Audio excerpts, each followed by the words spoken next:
Bayangin, ada sebuah klub di Indonesia bukan hanya juara di lapangan, tapi bersiap masuk ke bursa saham mencari investor dan mulai dibicarakan di ruang bisnis global. Yap, di saat masih cukup banyak klub di Indonesia yang berkutat dengan utang, gaji telat, dan konflik internal, ada satu klub yang mulai berpikir seperti Manchester United, Borussia Dortmund, bahkan Juventus. Dan klub itu adalah Persib Bandung. Nah, lebih gilanya lagi, seorang pemain bintang Eropa, Layvin Kurzawa, bahkan belum debut, tapi Persib sudah untung ratusan miliar secara branding dan valuasi. Dan kini, CEO Persib bicara soal IPO. Seorang menteri siap suntik investasi 100 miliar, serta sorotan media internasional mulai melirik Bandung. Pertanyaannya, apakah Persib sedang membangun dinasti baru? Apakah ini awal efek domino hingga nantinya pemain seperti Ramos, Panenka, Lingard beneran datang ke Bandung? Atau ini hanya ilusi besar sepak bola Indonesia? Ya udah yuk kita bedah semuanya. Selama puluhan tahun, Persib dikenal sebagai salah satu klub rakyat dengan basis fans terbesar di Indonesia. Bagi Persib, Boboto tentu bukan hanya supporter, mereka adalah identitas kota, budaya, bahkan politik lokal. Namun di era modern, sepak bola bukan cuma soal trofi. Ini adalah industri hiburan global bernilai miliaran dolar. Dan Persib mulai sadar, klub besar harus berpikir seperti perusahaan global. Yap, bisa dibilang visi Persib sekarang bukan hanya juara liga, main di Asia, dan bisa beli pemain top. Tapi gimana caranya bisa membangun brand global, menaikkan valuasi klub, monetisasi basis fans, ekspansi pasar internasional, dan sejatinya, nama Layvin Kurzawa hanyalah simbol pertama dari strategi besar ini. Yap, setelah mengukir sejarah sebagai juara Liga Domestik 2 musim berturut-turut, Persib sendiri bersiap menapaki langkah besar berikutnya, yaitu menuju IPO. CEO PT Persib Bandung bermartabat, Glenn Sugita mengatakan, jika klub makin sehat secara manajemen dan bisnis, maka IPO bukan lagi mimpi.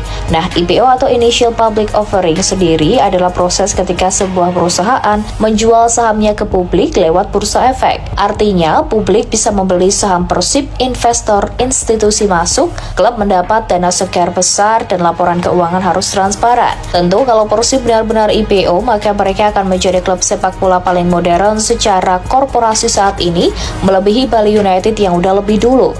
Yap, di belahan dunia ada Manchester United IPO di New York Stock Exchange, Borussia Dortmund di Frankfurt, Juventus di Borsa Italiana. Dari sana Persib jelas ingin masuk kelas itu. Tentu ini bukan mimpi kecil, tapi ini mimpi mengubah wajah sepak bola Indonesia. Sementara itu kita tahu Layvin Kurzawa bahkan belum main 1 menit pun, tapi bagaimanapun dampaknya pelan-pelan udah mulai terasa. Media Eropa memberitakan transfernya, fans internasional mulai mencari kata Persib. Jersey Persib viral dan nama Bandung muncul di radar global sepak bola, di mana dalam bisnis sepak bola ini disebut brand shockwave effect, yang mana artinya ketika satu nama besar bisa mengangkat nilai klub secara eksponensial. Nah, kalau Persib bisa IPO sekarang, tentu nama Kurzawa saja bisa menaikkan valuasi puluhan sampai ratusan miliar.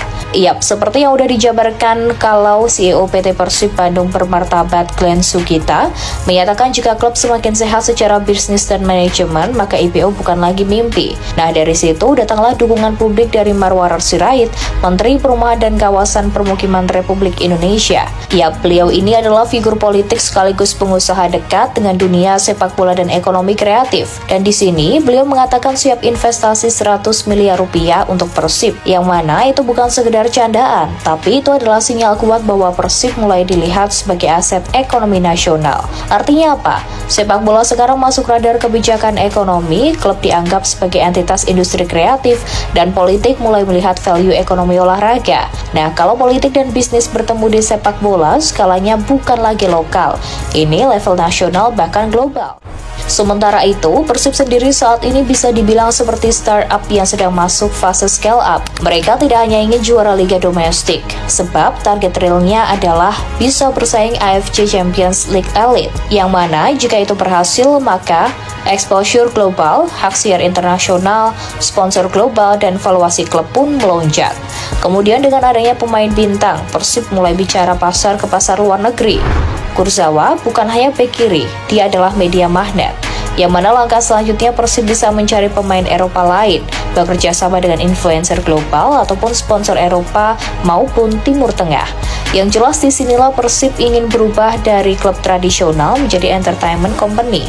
Revenue streams, saham IPO, merchandise global, digital monetization, fan token, serta sponsorship global.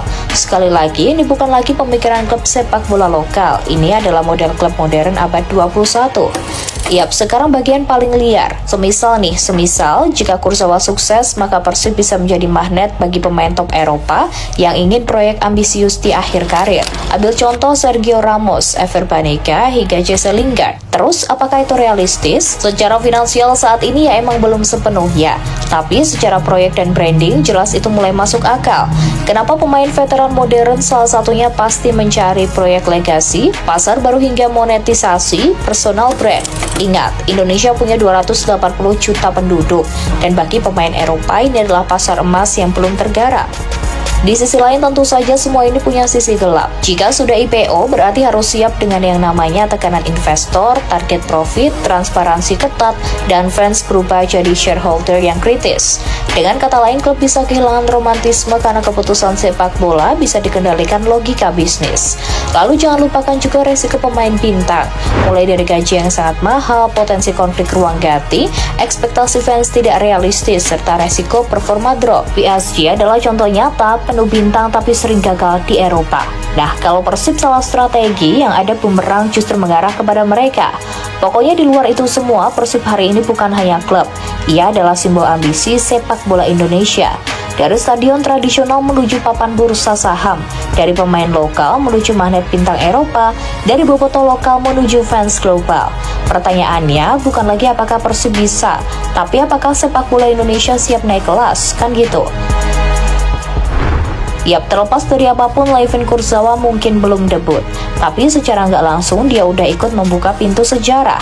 IPO mungkin belum terjadi, tapi mimpi itu sudah diucapkan ke publik. Investasi 100 miliar mungkin baru simbol, tapi simbol seringkali menjadi awal revolusi. Dan jika suatu hari nanti Ramos benar-benar mendarat di Bandung, Banega mengatur lini tengah, Lingard berlari di sisi sayap GPLA, sejarah akan mencatat semua ini dimulai dari satu visi gila, dari satu klub yang berani berpikir global, kan gitu. Ya, Persib Bandung dari Maung Bandung menuju Maung Dunia, dan semoga ini semua bisa berefek baik ke sepak bola nasional secara umum, kan gitu.